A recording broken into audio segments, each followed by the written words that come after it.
Adu kacong bana senga neng entunya ce matama. Adu kacong ce akal pokal odi agaya ngangkui se halal. Assalamualaikum warahmatullahi wabarakatuh. Bismillah walhamdulillah wassalatu wassalamu ala rasulillah amma ba'du. Dewan juri yang saya hormati, yang saya takdimi dan Allah muliakan, amin. Seluruh pemirsa dimanapun Anda berada, rahimakumullah. Di layar TV adegannya sandiwara. Perkenalkan, saya Sohibul Kahfi, asli Pamekasan, Pulau Madura. Pada kesempatan ini, saya akan bertausiah tentang gaya hidup halal untuk kehidupan yang bermoral. Di mana dalam setiap lini kehidupan, tentu kita dihadapkan dengan dua istilah yang sangat fenomenal, yaitu halal dan haram. Dalam hadis Arba'in, hadis ke-6, Nabi bersabda, innal halal bayyinun wa innal harama bayyinun. Sesuatu yang halal sudah jelas, pun yang haram juga sudah jelas. Sehingga halal dan haram ini bukan hanya sekedar istilah semata, namun keduanya menentukan baik dan buruknya hati seseorang. Oleh karenanya di akhir hadis tadi dijelaskan, wa inna fil jasadi mudghatan idza sholahat sholahal jasadu kulluh wa idza fasadat fasadal jasadu kulluh ala wahyal qalbu.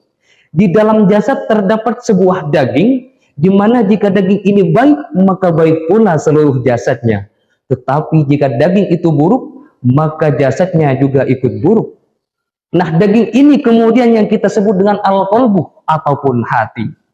Jadi ketika hati dan jasad seseorang sudah baik, insya Allah dia akan menjadi manusia yang bermoral karena kebaikannya. Tapi jika hati dan jasad seseorang sudah buruk, bisa jadi yang haram menjadi harum nantinya. Na'udzubillahi min dzalik.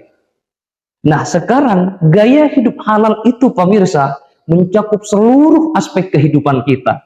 Mulai dari makanan yang kita konsumsi, pakaian yang kita kenakan, juga termasuk transaksi keuangan yang kita lakukan. Sehingganya halal bukan hanya sekedar label makanan dan minuman, tetapi lebih dari itu, halal menjadi panduan umat muslim dalam menjaga dan menjalankan kehidupan yang halal. Allah berfirman dalam surah Al-Baqarah ayat 168, Bismillahirrahmanirrahim. Ya ayyuhan nasu kulu mimma fil ardi halalan thayyiba wa la tattabi'u khutuwatis syaitan innahu lakum aduwwum mubin. Wahai manusia, makanlah kalian semua dari sesuatu yang di dalam bumi, halalan thayyiba, yang halal dan yang baik. Dan janganlah kalian mengikuti langkah setan, karena setan adalah musuh yang nyata bagi kalian. Pemirsa rahimakumullah, Allah memerintahkan kita untuk mengkonsumsi yang halal dan menjauhi yang haram. Lantas bagaimana kita mengetahui bahwa itu adalah makanan yang haram? Imam Al-Ghazali dalam kitabnya Ihya Ulumuddin Juz 2 menjelaskan, wa dzalika annal mala yahrumu imma limaknan fi ainihi aw li khalalin fi jihati kisabihi. Harta itu bisa haram dilihat dari dua sudut pandang. Yang pertama, memang sudah diharamkan secara datiahnya. Contoh misal daging babi, bangkai, darah, dan lain sebagainya. Yang kedua, dilihat dari bagaimana dia mendapatkannya. Jadi meskipun ada makanan berlabel halal, tetapi didapatkan dengan cara yang tidak dibenarkan oleh agama, maka status hukumnya adalah haram. Nah, selain makanan dan minuman pemirsa, ada lagi aspek penting untuk menjaga kita gaya hidup halal, yaitu transaksi keuangan. Ingat, Allah melarang kita untuk melaksanakan riba, karena itu termasuk sesuatu yang diharamkan. Oleh karena itu, sekarang sudah banyak lembaga keuangan, khususnya Bank Indonesia, yang telah menyediakan pelayanan perbankan syariah sebagai komitmen untuk membantu umat muslim menjaga dan menjalankan kehidupan dengan gaya yang halal.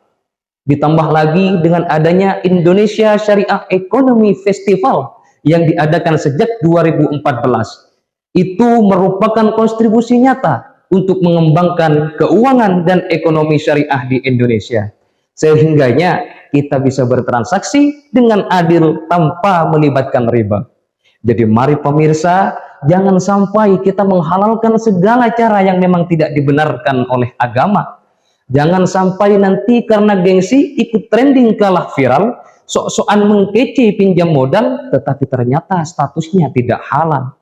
Lebih baik kita bergaya yang halal dengan cara yang dihalalkan pula. Kenapa harus halal? Karena agar kita bermoral. Ya. Wallahul muwafiq ila aqwamit thoriq. Wassalamu alaikum warahmatullahi wabarakatuh.